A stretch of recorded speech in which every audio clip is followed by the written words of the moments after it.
اسلام کو ایک خود سے ذرا مطالعہ کرتے ہیں، اللہ سبحانہ و تعالیٰ اس مسجد کے قاری صاحب پہ بہت لاکھوں کروڑوں رحمتیں نازل فرمائے کہ جن کی مسجد میں میرا جانا ہوا اور میں نے ان سے عرض کی کہ مجھے ترجمے والا قرآن مجید دیجیے، تو انہوں نے کہا کہ آپ کے گھر میں نہیں ہے.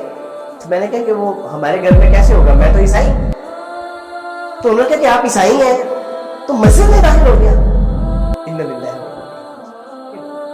کم وقت تجھے بچپن سے والدین سکھا رہے ہیں کہ مسلمانوں سے کبھی قرآن، رسول، اللہ کی امہات المومنین صحابہ اکرام کی بات نہیں کرنی. 295C لگے گی ساری زندگی سراہوں کے پیچھے سکتے.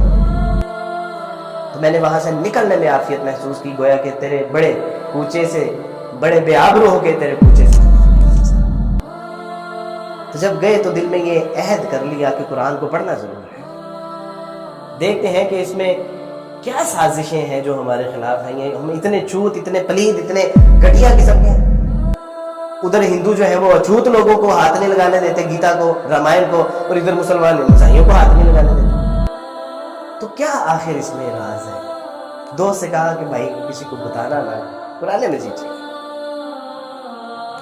تو اس نے قرآن مجید لا دیا. مختصر اس کے ساتھ ایک پوری تفصیل سے بات ہوئی، اس نے وہ نصیحت کی بڑی خوبصورت سے، کہا کہ کوئی ایسی بات نہیں ہے، بس آپ نے اس کو صاف ستھرا ہو کے پڑھنا ہے. تو میں نے کہا کہ بالکل ٹھیک ہے. میں نے پہلی بار قرآن مجید کو جب ہاتھ لگایا تو میں نے سوچا کہ شاید آسمان سے بجلی نہ کہیں گر پڑے، کوئی زمین شک نہ ہو جائے، مجھے کوئی جو ہے وہ زمین میں دھسا نہ دیا جائے، کوئی طوفان نہ آ جائے.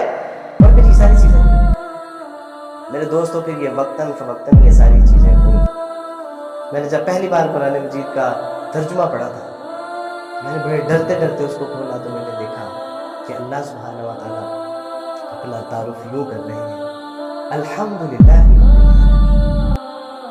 تمام تعریفیں اس اللہ کے لیے ہے، الحمدللہ رب العالمین، جو تمام جہانوں کا رب ہے. اور میرے لیے یہ جملہ بہت انسپائرنگ تھا، یعنی کسی کو جھنجھوڑ دینے والا.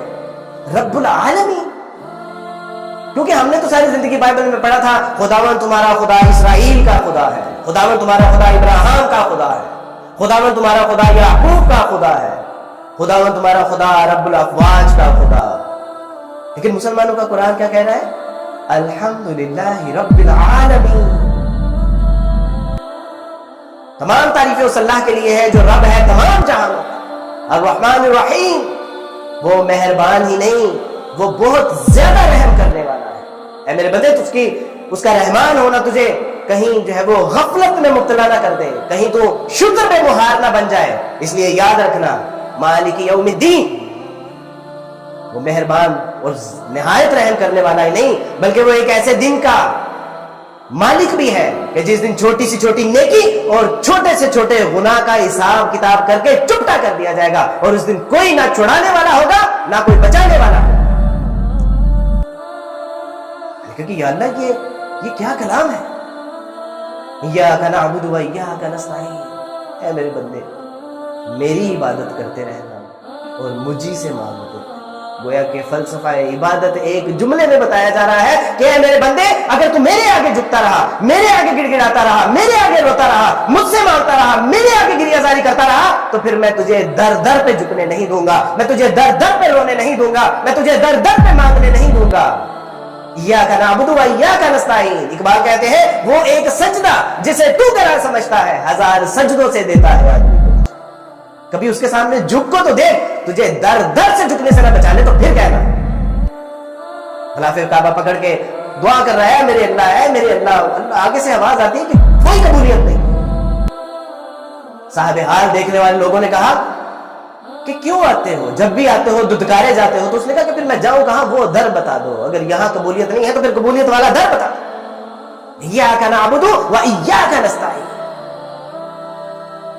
اہدنا الصراط المستقیم. اے میرے بندے، کس کا متلاشی؟ سیدھے راہ پہ چلنا چاہتا ہے، جنتوں کا متلاشی ہے، اللہ کی رضا چاہتا ہے، اس کی ناراضگی سے بچنا چاہتا ہے، دوزخ کی آگ سے بچنا چاہتا ہے. ھذا صراط مستقیم. مسیح علیہ السلام نے کہا ان اللہ ربی و ربکم فاعبدوہ ھذا صراط مستقیم. الف لام سے لے کے والناس تک پڑھتا جا اور صراط مستقیم پہ چڑھتا جا. اللہ کی کامیابی اور کامرانیاں تیرا مقدر بنے. یا اللہ، عجیب کلام.